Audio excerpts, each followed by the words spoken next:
আমি passport visa গোটেইখিনি সংগ্ৰহৰ কাৰণে লেটাৰ ৰগেটৰী পঠোৱা হৈছে and they take 3 months time এটা কোনোবাই সুধি আছে আজিয়ে কৈ নিদিয়ক কিয় বাহিৰা দেশৰ পৰা পাছপোৰ্ট ভিসা আনাৰ এটা প্ৰক্ৰিয়া আছে কোৰ্টৰ অৰ্ডাৰ লাগে কিবা লাগে তাত আছে দ্বিতীয় কথা তেখেতৰ পৰিবাৰে 19 বাৰ ভাৰত আৰু পাকিস্তানৰ মাজত অহা যোৱা কৰিছে 2-3 বাৰ পাকিস্তান আৰ্মিৰো মানুহ তেওঁক একম্পেনি কৰিছে আমি এতিয়া গৌৰৱ গগৈৰ পত্নী তাৰো মইতো ক'লে নহ'ব আপোনালোকেতো সুধিব যে পেছেঞ্জাৰ লিষ্টখন ক'ত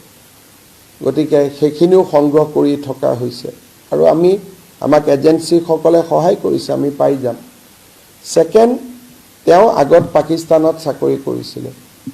দিল্লীলৈকে আহিল দিল্লীত এটা এনজিঅ'ত চাকৰি কৰিলে কিন্তু দৰমহাটো পাকিস্তানে দি থাকিল এতিয়া দা জং বুলি এখন পেপাৰ আছে ইন পাকিস্তান কোনোবা এজন সাংবাদিকে দা জঙৰ চাকৰি এৰি টাইমছ অফ ইণ্ডিয়াত জইন কৰিলে সেই দৰমহাটো জঙে দি আছে so that is the third charge second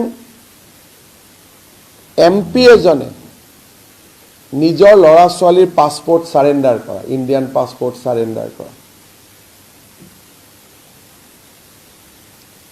মোৰ লগত আছে ইণ্ডিয়ান পাছপোৰ্ট আৰু মই 2021 চনত সাৰেন্ডাৰ কৰিছো আৰু সহি মাৰিছো মই নিজেই পৰিবাৰেও সহি মাৰা নাই MP জনে সহি মাৰিছে তাৰো কাগজ আমি পাই যাম এটা গুটেখিনি কথা মই আজিও কৈ দিব পাৰো কাৰণ তথ্যখিনি আহিছে কিন্তু ইয়াত ধৰক আপোনালোকৰ মিডিয়াত বহুত তেওঁৰ প্ৰতি সফট কৰ্নাৰ থকা মানুহ আছে গতিকে প্ৰমাণ নহলেতো মুকে গালি গালাজ কৰিব আপোনালোকে আৰু তাৰ এই ভ্ৰমণৰ পিছতে গৌৰৱ গগৈয়ে 90 জন ডেকা লৰা ছোৱালীক পাকিস্তান এম্বাসিত লৈ গৈছিল ফৰ ৰেডিকেলাইজেশ্যন তেওঁলোকৰ ভিতৰতো 2-4 জনে ষ্টেটমেন্ট দিছে যে আমাক বেলেগ এম্বাসিত লৈ যাম বুলি তাতে লৈ গ'ল এই যে 90 জনৰ গ্ৰুপটো দেখিছে ফটোত তাৰ ভিতৰত কেইবাজনেও আমাক ষ্টেটমেন্ট দিছে যে আমাক কোৱাই নাছিল তাত লৈ যাম বুলি তাৰ পিছত পাৰ্লিয়ামেন্টত প্ৰ Pakistani question so it is a Sukur আলীতকৈ ডাঙৰ